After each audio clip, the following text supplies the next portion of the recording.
My name is Rich Schmidt. We're here with Sebastian Traviesa. It's May 28th, 2024. We're at the Nicholson Library at Linfield University. Sebastian, thank you so much for joining us today. You're welcome.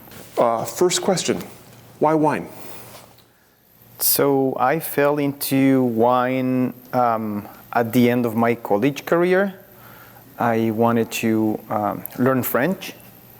So I decided to travel in France, and very slowly I was immersed into the food and wine, more wine than food actually, yeah, into the wine world. I was working with a nursery in France that was exclusive for wine grapes.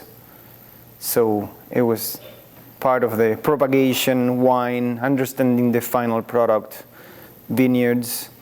So it was just part of the context, and I really wanted to be part of that immersion, like cultural immersion, so the wine came with it. So it was that time that I lived in France with my family was really illuminating in terms of learning about this new world and people who was very passionate about wine for many generations. So yeah, it was a diving into the wine world, into the old wine world. And since then, I have been working my whole life with nurseries that propagate wine grapes. So I decided to continue that path. Talk a little bit about life before wine for you. Tell us about where you were born and raised and kind of life up into college. So that the first 26 years of my life, they were in Chile, so that's South America, next to Argentina. Some people, they need to position that country in the map. So next to Argentina, south of Peru. So that's where I was born, raised. I went to college in Chile as well for ag. And the ag industry nowadays in Chile is really depressed. For fruit, for wine, it's really depressed. So when I was in the college, it was not the case. As I mentioned on the first question, I decided to travel in the world not because of a particular situation in Chile at that point. I just wanted to learn language and live elsewhere. But today I'm pretty pleased on this area. So when you went to school for ag, what were you thinking you would do with it? So my master's degree was fruit production.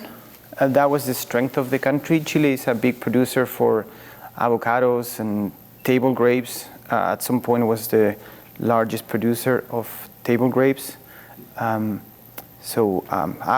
and cherries and blueberries. So and Chile takes advantage of the off-season, so the export market is huge.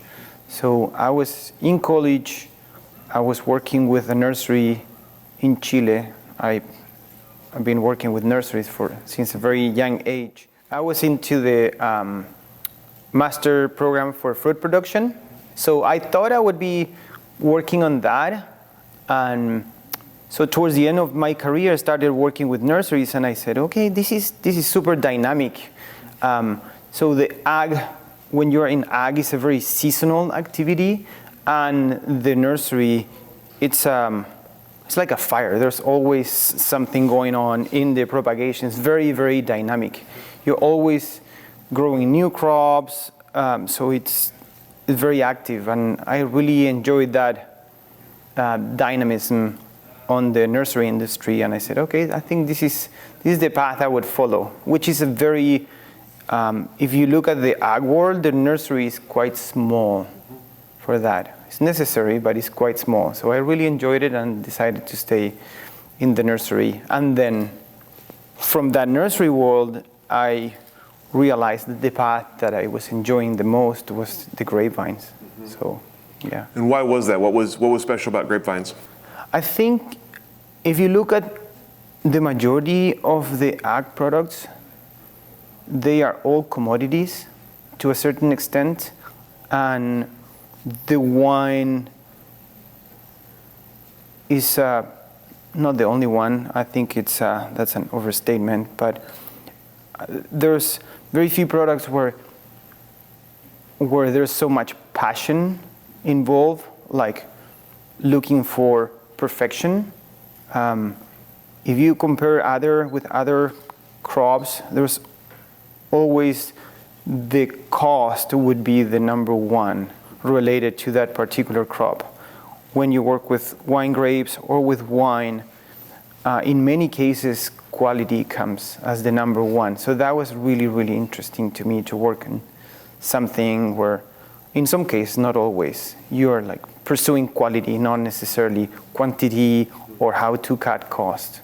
So that's, if you look at table grapes, which is exactly the same species, Vitis vinifera, and you compare those two worlds, you would say, well, these are the same species, like we're talking blackberries and blackberries, but they are treated completely different to the point where some people would consider they are different species or different plants or different crops, yeah.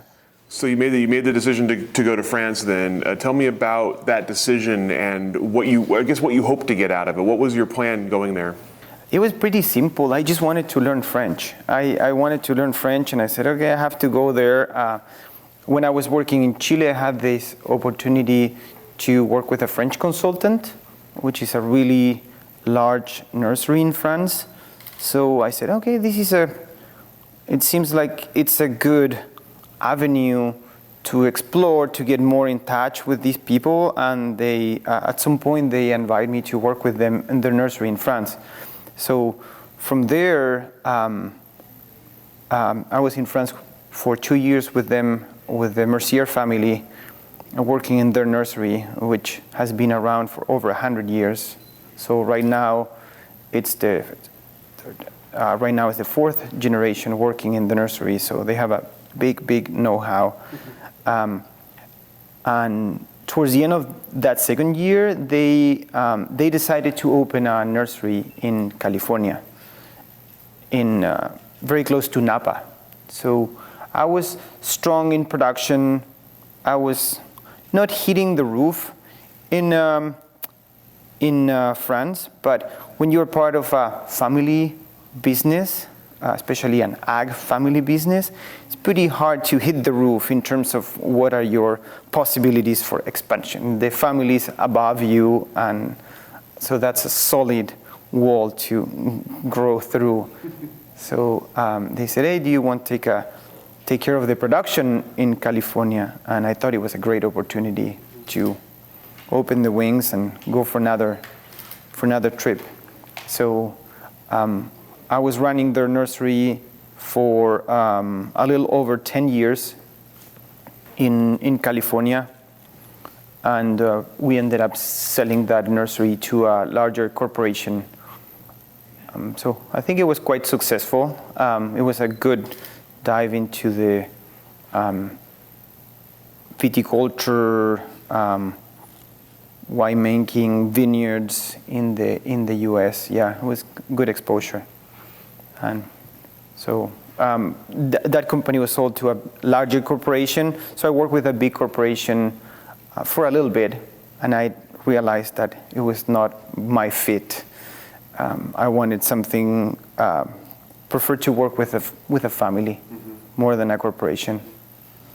So at that point, I started working with Sunridge, the Stoller family, which is one of the oldest grapevine nurseries in the U.S. I want to back up to the time in France. I'm curious about the role of the nursery in the process and the relationships built. So tell me a little bit about what the work you were doing entailed and how you related with the winemaking and grape growing around you. Yeah. So I will give you a little bit of a funny story. In France, there's two really large nurseries, the Guillaume family and the Mercier family. The Guillaume family they have really strong presence in the eastern part. So that would be Burgundy, the Rhone, and then the Mercier family, they have a really big presence in the Loire, Bordeaux, So it's funny, they have like a line in the center of the country where they each do their thing. And there is a lot of really local, super specific nurseries in different areas, to the point of specificity where they have just one variety on one rootstock they propagate, nothing else. If you compare that with the nursery in the US, we do everything. We have Cab and Pinot and Cab Franc. We work with 20 different rootstocks, so we do it all. And in France, you go to a certain region, and it's so specific that they would work with one rootstock and just the local cultivars they have. So some of them, they are unheard of, and you cannot get them elsewhere. We have these two monsters and then several little dots. Tell me about the work you're doing in propagation on nurseries, and then how you relate that with the winemaking and grape growing around you. With Mercier, I was working in production. So that was mother blocks. We have the mother blocks for rootstocks, vineyards, for scion wood. Then the crews that are making all the cuts, all the grafting, process called calusing, when we put the different varieties together with the rootstocks, the outdoor fields, deliveries. So I was really involved in the production part, because this nursery is quite large. They also have a winery, so during the harvest time I would work with the winery, and they have something that is really interesting that I'm not aware of a nursery doing that in the US, but we did a lot of would call them breeding, but the technical term is not breeding. So for wine grapes, when you need to increase the clones or diversity in a certain variety, there's two ways to do that. You can do crossing and then evaluate the results of that crossing. That would take at least 20 years. You need babies, you need to plant a vineyard, crop that vineyard, try the wine. So maybe in 20 years you would have a perception on which clones are good or not. And there's another way to do it, and it's going to really old vineyards, ideally more than 100 years old. That would be considered a Massal vineyard. So there's a lot of diversity there, and you can select some certain individuals, and then based on that selection that is already targeted, you can plant a new vineyard and you can find new clones. So in the US, we have research people working on that. In France, there's both. There's government entities and nurseries. So with Mercier, that was a small part of my work. We did a selection of new clones for, so we did that for Chenin Blanc, and we did that for Cabernet Franc. So that was super fun. That was really, really fascinating, going to those super old vineyards and trying to find something that would help to improve the quality of the wines, or to better adapt a certain variety to climate change, for example. Those things are really forward thinking. For example, climate change now, if we don't pay attention, it would really affect the quality of the wine. So by tools as the breeding, we can maintain the quality of the wine. So back to your question, it was probably 90% of my time was production. I did a little bit of the selection for new clones, and then the owner of the nursery, Jean-Pierre, he's he's a worth of knowledge. So he would travel the world and he would do conferences. I helped him as well with some translation during the trips. Yeah, my Spanish, of course, really good. My English was okay at the time, but I would help him during the trips. So that was really fun to follow him and to listen to him some concepts. So how did you interact with the winemakers and grape growers? Did they come to you with requests? How did that kind of relationship work? Well, probably I can do a reference to both worlds, how it works in an appellation system like France, and how does it work in the US. That's pretty fun. So in France, grower would call the nursery and they said, hey, I'm in the Loire, we need 500 plants. End of the story. So because of the appellation, you know which ones are the clones of Cabernet Franc that they need, and which ones are the rootstocks they need. So the nursery would make the call and they would ship them 500 vines. To the extent where they could say if they need just whites or reds. So the nursery, the appellation system is so rigorous that it would dictate the clone, the rootstock for the area, the vine density for the area, the yields that you can get from the vineyard, and then the typicity of the wine. So if you don't fulfill that criteria, you would be declassified and you cannot call your wine a Beaujolais Nouveau. It's very, very regulated. In the US, even if you're in the middle of Napa Valley of Tucalon, if you want to plant Pinot, that's on you. So you usually would get a phone call from the winery owner or the grower, in some cases the consultant, and they would call the shots on what they want to do. And the sky is the limit. So if you want to plant a vineyard of Cab in the middle of the Dundee Hills, that's your problem. And if you want to use a really vigorous rootstock, which is pretty much 180 degrees opposite to what we do here, you're welcome to do that and give it a try. So it's the world of experimentation. I'm not saying there's good or bad, but we can do as you want.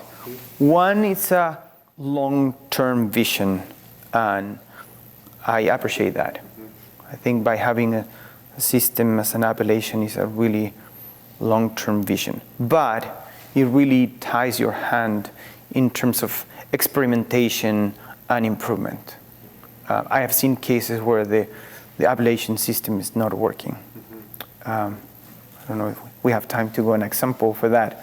Go ahead. I like to. I love to use that one. So in France, there is a huge problem with a virus called fan leaf virus, and it's pretty well spread.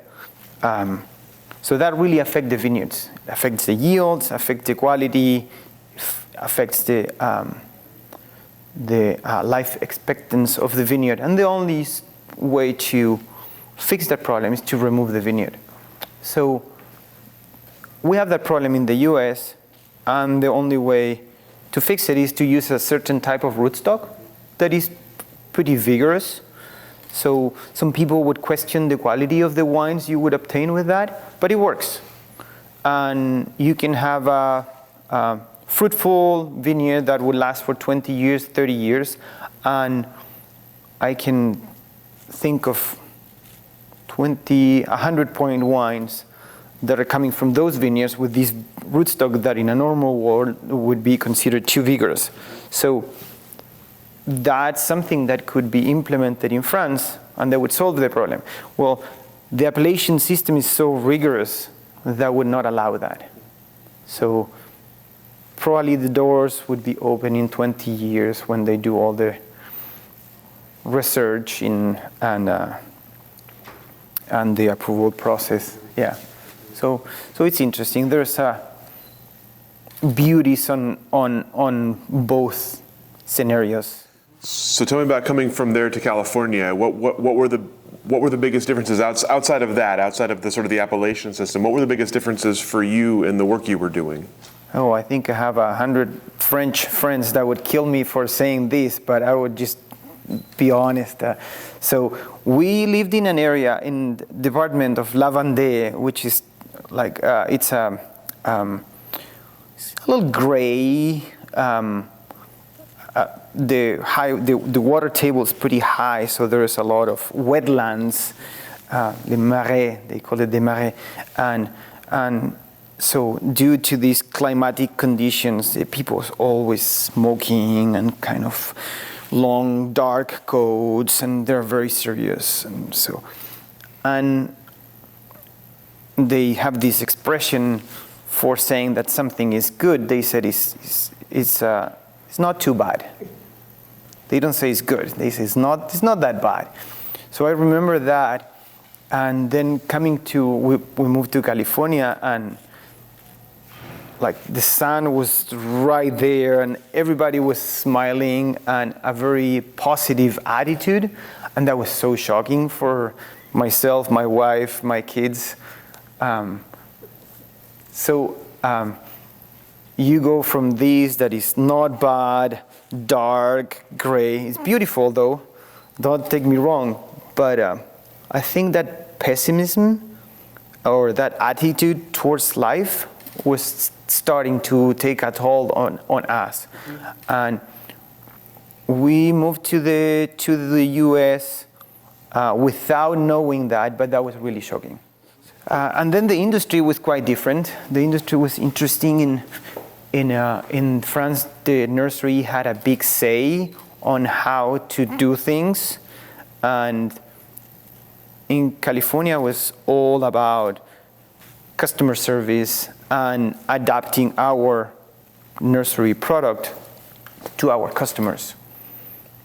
Yeah, without back to the example I gave you before, instead of looking at what was needed for the appellation, we would have to listen to consultant or wineries what they wanted, and that's I think the French owners, they were a little bit lost at the beginning on facing that different model. Did you find in California that there were a lot of people asking your advice in these matters, or were they basically just coming to you and saying, this is what I want?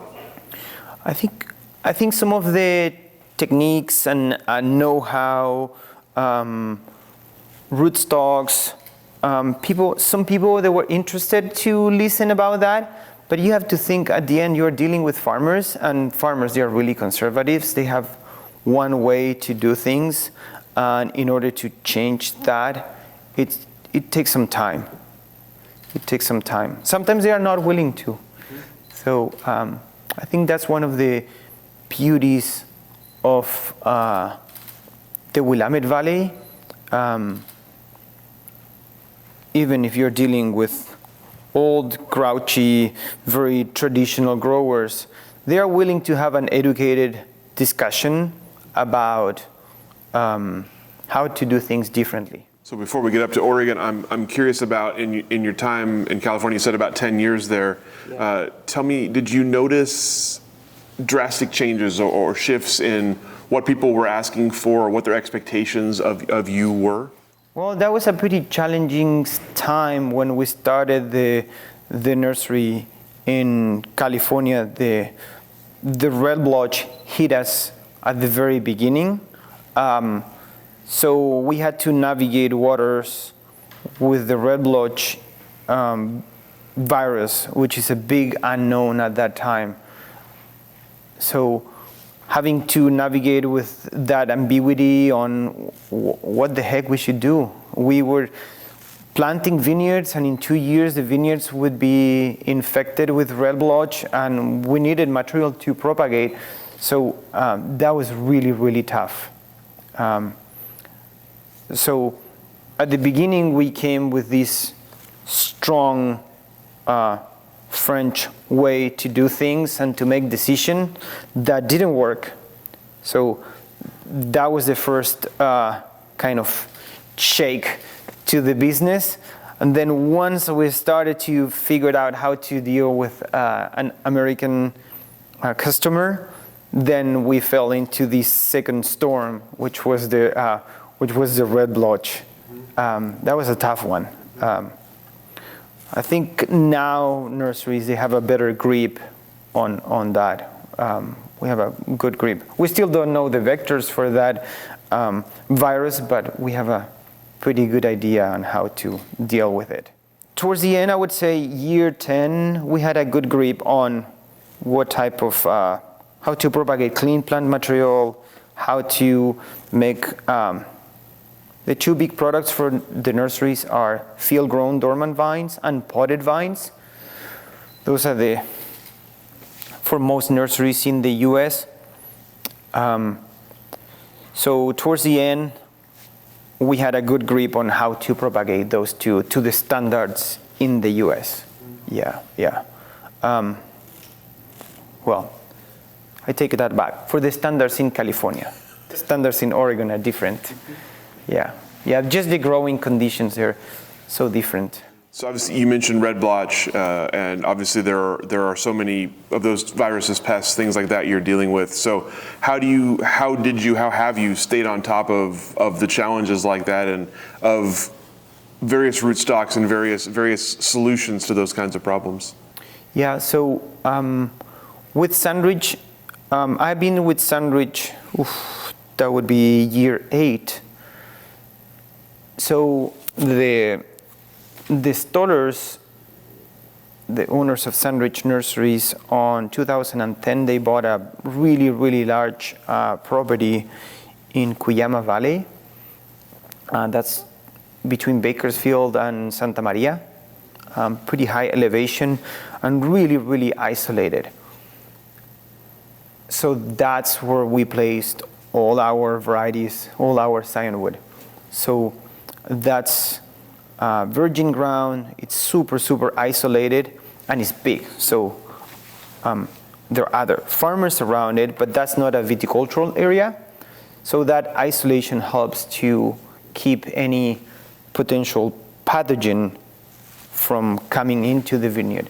So we have a really good grip for the two major viruses, which are leaf roll 3 and the red blotch. And then we have all the diversity of rootstock in Bakersfield. The beauty is the rootstock is not as attractive for the vectors as it is the cyanwood. I don't know how that happens, but that's how it is. I've been testing both for many, many years, and it's hard to find rootstock that is infected. In the Willamette, that process is a little bit slower, but in places like Lodi, you can lose a vineyard to virus, like on year 2. So it's scary.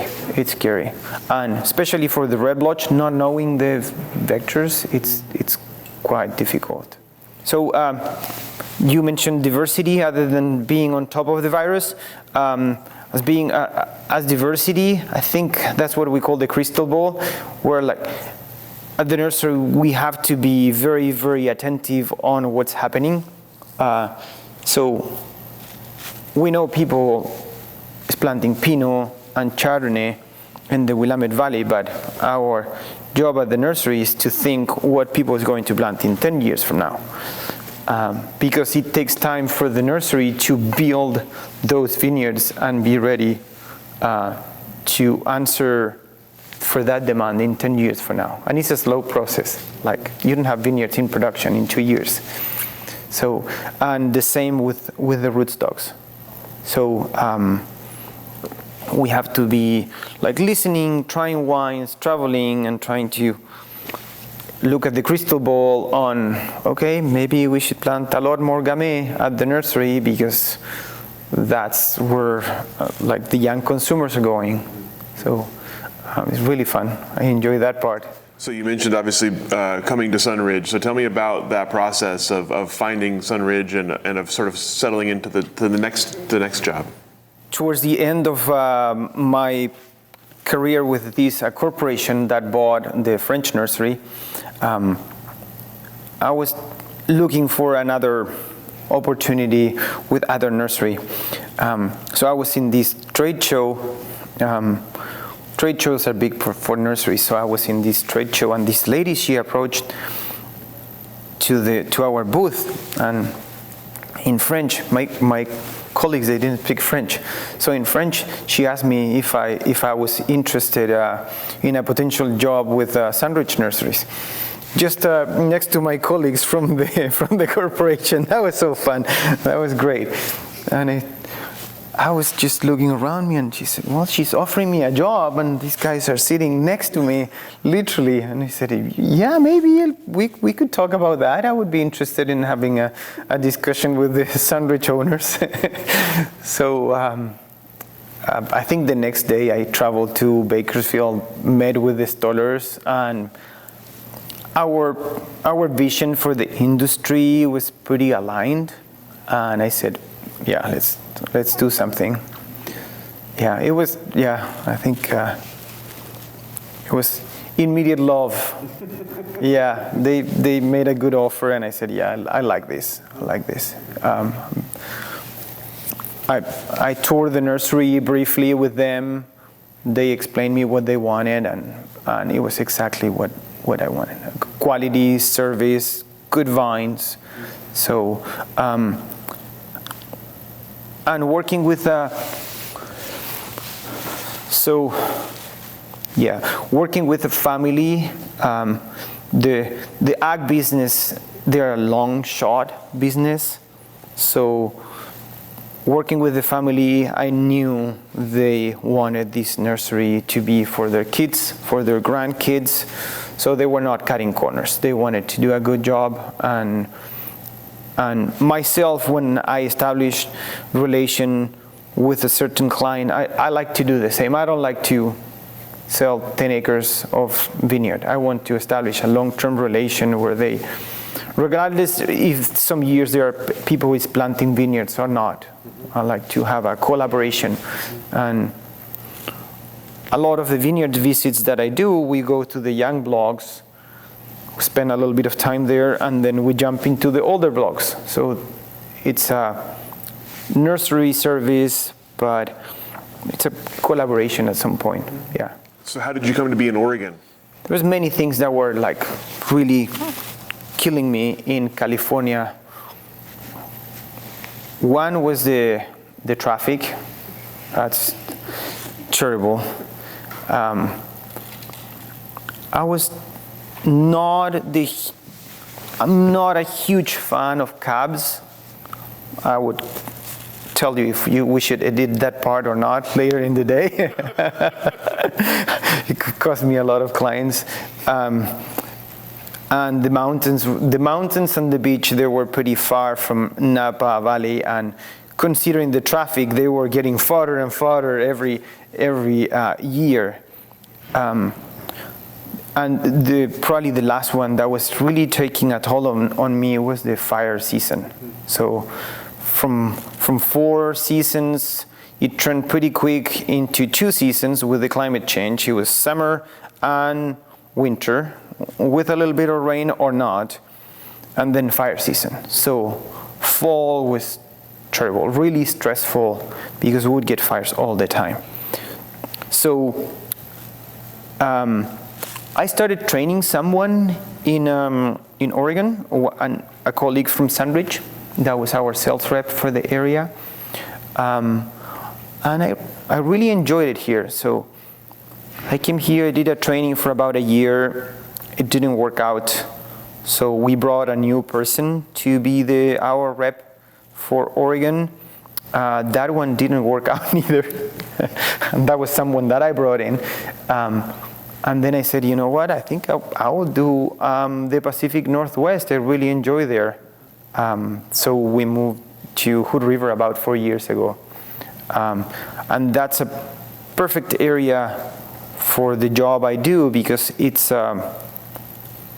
equidistant from Eastern Washington, the Willamettes, and Okanagan, which is another part of my territory. So it was great. And there's a wine scene in the gorge. It's pretty small. we have very few quality producers. So some harvest, I work with one of them, with Syncline Winery. So I spend my time between those regions.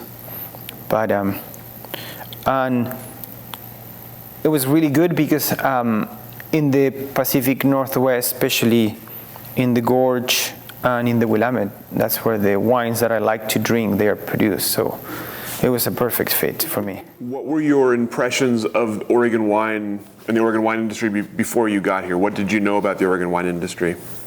So when I started working with Oregon, that was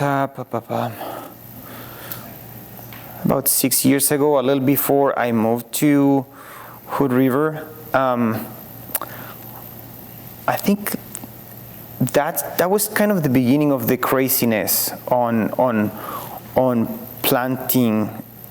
I mean, vineyards, they have been here from the mid-70s, but I think 10 years ago, that's the point where, like, the vineyards, like, people recognized the Oregon wines, and when all the plantings, they went crazy. But my early impression was these super passionate projects with what some people would call it with the founders of the Oregon industry. So I had a huge respect for that, because that was made with the quality as the number one, like passionate quality. And I know those guys, they were not making a dime, but they were making what they wanted. So I loved it. Yeah. Each time I would spend time at Adelsheim or Brick House, with that focus they had they have for quality and organic vineyards, it was really illuminating for me.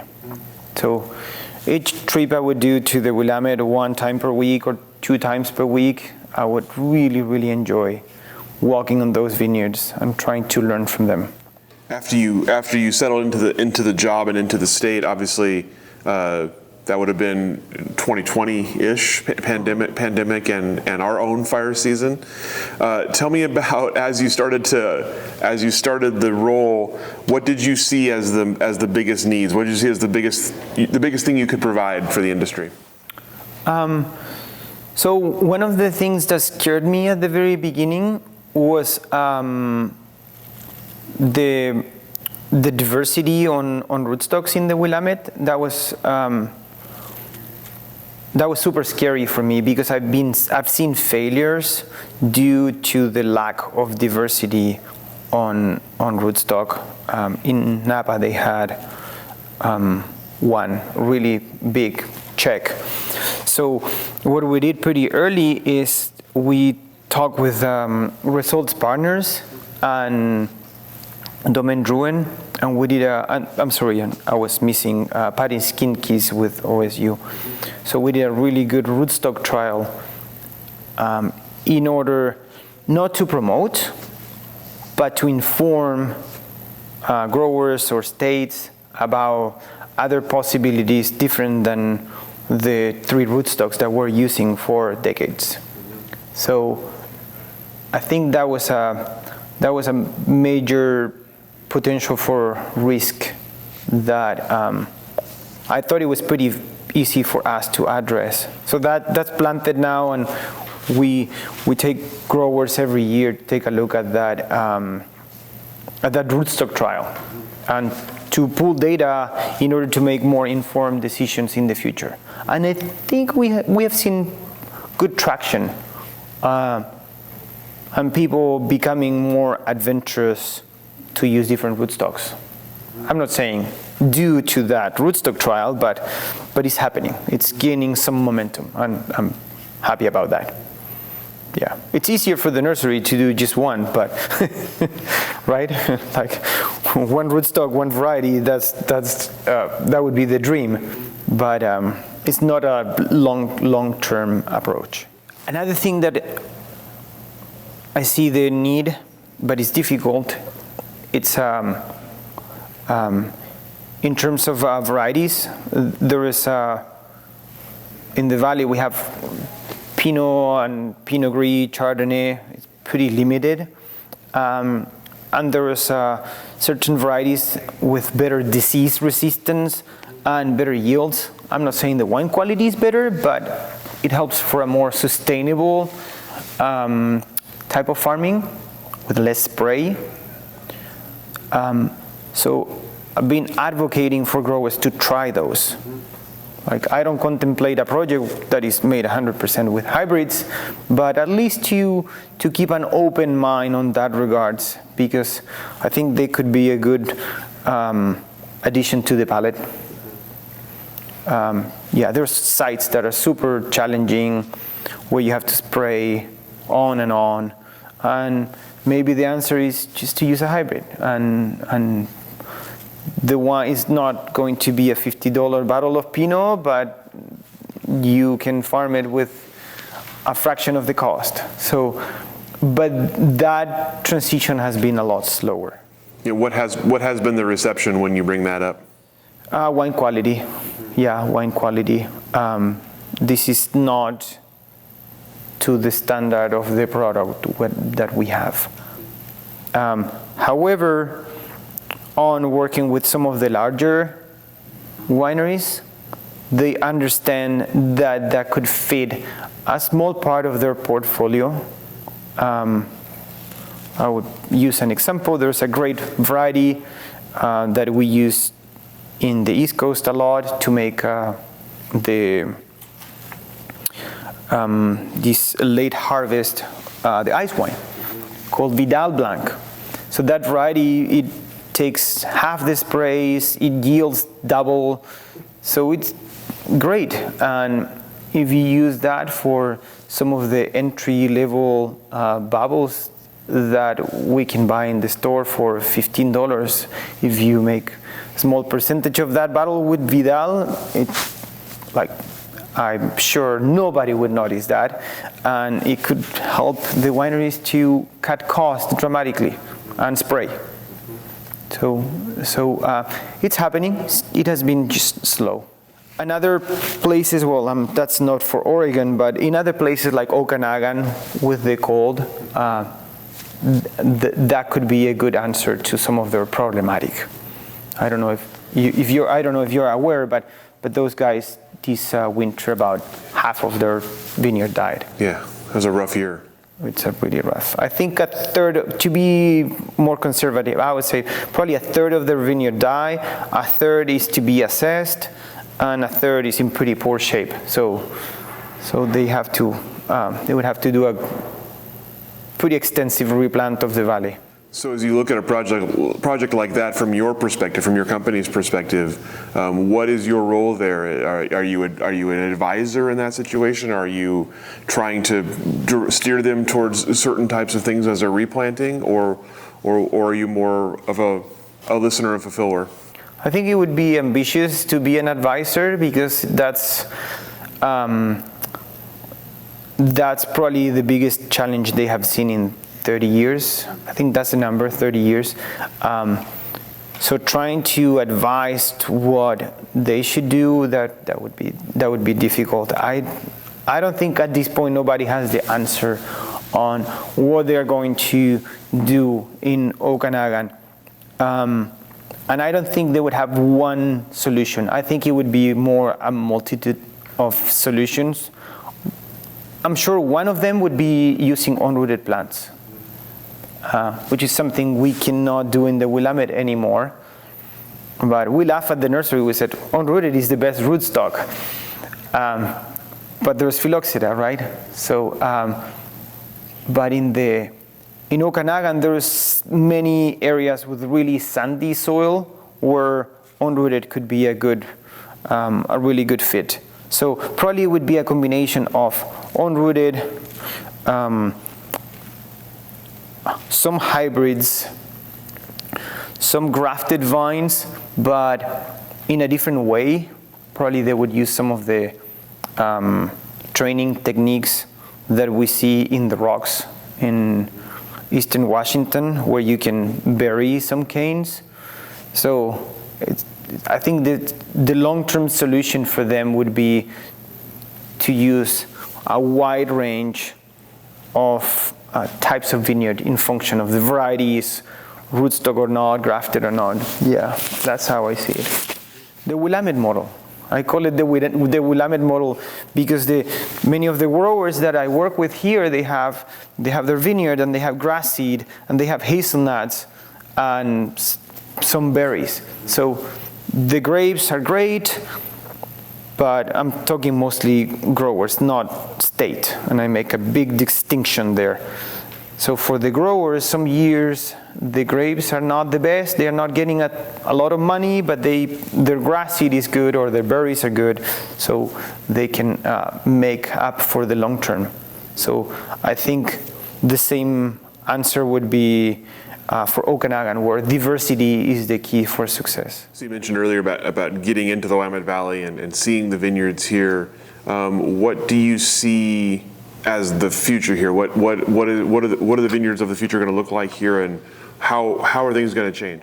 The change that we are seeing right now, it's irrigation. So the Willamette used to be dry farmed, and I think that's becoming harder and harder. I'm not saying irrigation is the future, but it's happening. If I like it or not, it's a different question, but we see more vineyards with irrigation. It's a little faster to established vineyards. You can get a little bit more yields, and in years that are very, very challenging, dry, you can help the vineyards. So that's something that's happening. The other big change that I see is more the vineyards are being a little bit segmented, as we see it in California, where you have state, high-end, super manicured vineyards that are going into the 40, 50 up, and then you have growers. And the in-between is quite small. So you have these small vineyards that could have short avenues, they could be steep, they are pretty, you have a crew of people working there, or two crews, and then you have larger growers with 400 acres that is heavily mechanized, and that's the $10 to $20 bottle. So I see that segmentation happening already. And if you try to make one of the tiny vineyards to fit into that price point, the economics are not there. I see that segmentation happening. And then probably I would add a third one. As a nursery, we see numerous state or growers looking for varieties for climate change that are not Pinot or Chardonnay. It could be Cab Franc or it could be Syrah. So we're seeing that, like that exploration for the future. And tangled with that is looking into more drought-resistant rootstocks as well. So they are people is preparing themselves for climate change and all the constraints that could bring in. How much do you see that, and how fast do you see that happening? Do you see, I guess, what do you see as Pinot Noir's future in the Willamette Valley? I think it's here to stay, and I don't see that changing to being replaced with another variety anytime soon. Oh, that's a tough question. Huh? I don't have an answer for that. Oof. Until we don't have another region that can prove to be better than the Willamette for Pinot, I think the Willamette would continue on the Pinot route. And I think that other region could be, that's a tough one. Really close to the coast, but that brings other challenges. But yeah, I think until we don't find another region, this would be the best area to grow Pinot in the US. I don't think climate change would change that for now. What else do you see as you look ahead for the Oregon wine industry? What are the things excite you about the future here, and what are the things are you fearful of for the future here? There is a good percentage of growers that farm their vineyards organically, and I like that a lot. I think this is not an easy area to grow grapes, and having such a large percentage of people farming either organic or biodynamic, that's a big say. In terms of challenges, I think labor would be the biggest one, having people to work on the vineyards, and that's where that segmentation that I mentioned earlier on the vineyards, it's going to play a crucial role, because we would not have enough people to farm those two. So you need those super manicured, high demand vineyards that are super luxury, and then you have other type of vineyards that are the more affordable wines. So yeah, I think labor, for sure. And obviously you're still kind of getting into Oregon. You've only been here for a few years. Tell me about your future, what you're looking ahead to. Well, we've been in the Hood River area, the gorge, for 4 years, and like each time, every day I like it more. We bounced around for quite a bit between California and then Chile, but Hood River, the gorge, is a really magical place next to the mountain, the river, and I'm pretty outdoorsy, so the gorge is paradise for me. Yeah, could be a little bit challenging on the winter. It's a little cold, but it's fine. Yeah, there's nothing wrong with it. Everything is perfect. We really like it. Yeah. I was skiing yesterday. What could be better than that? Yeah. It's a good spot. Yeah. We thought about, with my wife and my kids, to live here in McMinnville. When we're approaching Oregon, we stop in McMinnville for a few days, and my kids, they look at me and they say, "That's too flat here. It's too flat." But it was a good idea to move to the gorge. I work with vineyards and wine people, so being in McMinnville, that would make that even exponential, right? You would be in the vineyards with wine people all the time. Like, you would go to the groceries and talk with wine people. So we said, okay, maybe Hood River would be a good work and life balance, right? It's a really tough area to grow grapes, though. The gorge is so difficult with the wind. You move 1 mile, and it's a complete different scenario. You can go from really Underwood Mountain, even to get Pinot Noir ripe is difficult, and then you drive 10 miles, and it's a really good area to grow Grenache and Mourvedre. So it's you have the entire Appalachian book on just a few miles. Really tough area. I really have great appreciation for the people that can grow grapes on the gorge. One last question for you. You mentioned earlier, you talked a lot about adaptation. Obviously, adaptation's a big part of your business, big part of the wine business. So I'm curious, as you look back over all your time in wine, not just in Oregon, what are the biggest, I guess, adaptations, changes you've seen from the grape growing, from the nursery side of things? And if you had to predict one thing for the future, Oregon or beyond, what would be the next adaptation to come?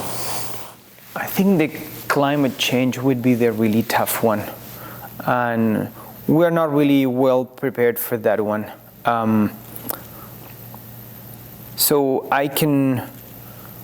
recently I did a trip to France with my colleagues, and we went to the different research institutes, and they have been working on climate change and labor issues for 20 years. Looking into, I would use the example for Champagne.